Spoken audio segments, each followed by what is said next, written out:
আসসালামু আলাইকুম।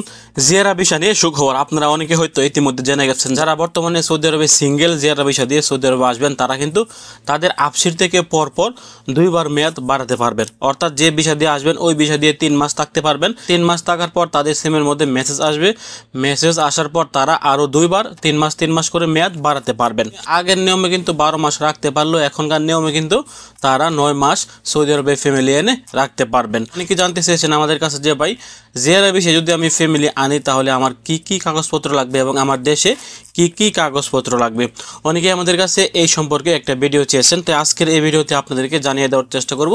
যদি জিয়ারা ভিসায় আপনি আপনার ফ্যামিলি সৌদি আরবে আনতে চান, আপনার কতদিন সময় লাগবে ভিসা উঠতে এবং আপনার কি কি কাগজপত্র লাগবে এবং আপনার দেশে আপনার ওয়াইফের কি কি কাগজপত্র লাগবে। প্রথমে হচ্ছে যে ব্যক্তি জিয়ারা ভিসায় তার ফ্যামিলি সৌদি আরবে আনবেন তার ইকামার মেয়াদ সর্বনিম্ন 2 মাসের বেশি থাকতে হবে। 2 মাসের নিচে যদি তার ইকামার মেয়াদ থাকে তাহলে সে কখনোই ফ্যামিলি ভিসা বা জিয়ারা ভিসা তুলতে পারবে না।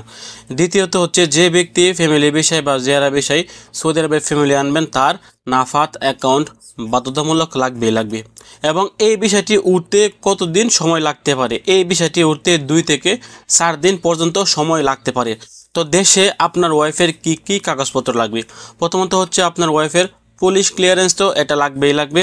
দ্বিতীয়ত হচ্ছে আপনার ওয়াইফের এনআইডি অথবা এনআইডি না থাকলে তার জন্ম নিবন্ধন, এটাও লাগবে। তৃতীয়ত হচ্ছে আপনার ওয়াইফের 4 কপি সাদা কালো ছবি লাগবে এবং 4 নাম্বার হচ্ছে আপনাদের বিয়ের কাবিননামা। এটা আপনার যে এজেন্সির মাধ্যমে কাজ করবেন সেই এজেন্সি এই কাবিননামাটিকে নোটারি করে দিবেন, তাহলে কিন্তু আপনাদের এই সমস্ত কাজগুলো কমপ্লিট হয়ে যায়। এবং সর্বশেষ হচ্ছে আপনার এজেন্সি আপনার ওয়াইফের জন্য তাসির সেন্টারে ফিঙ্গার দেওয়ার জন্য একটি অ্যাপয়েন্টমেন্ট নেবেন এবং ওই অ্যাপয়েন্টমেন্টের একটি ডেট তারা নিয়ে দেবেন, ওই ডেটে ফিঙ্গারপ্রিন্ট দিয়ে দেবেন। তারপর আপনার এজেন্সি আপনার সমস্ত কাজগুলো প্রসেসিং করে দেওয়ার পর আপনি নিজে টিকিট কাটতে পারবেন, অথবা আপনার এজেন্সি চাইলে তারাও কিন্তু আপনাদেরকে টিকিট কেটে দিতে পারে।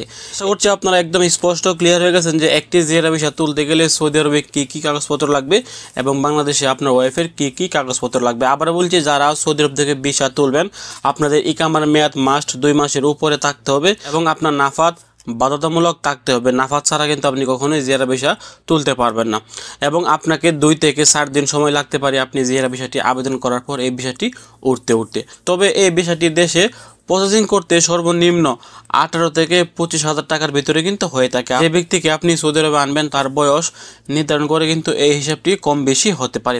তো ভিডিওটি শেয়ার করে সবাইকে জানিয়ে দেওয়ার চেষ্টা করবেন এবং আপনি যদি আমাদের দূর প্রবাসে একদমই নতুন হয়ে থাকেন অবশ্যই আমাদের ফেসবুক পেজ এবং ইউটিউব চ্যানেলটি সাবস্ক্রাইব করে পাশে থাকা বেল বাটনটি অন করে দিবেন। ভালো থাকুন, সুস্থ থাকুন, দূর প্রবাসের সঙ্গে থাকুন। আসসালামু আলাইকুম।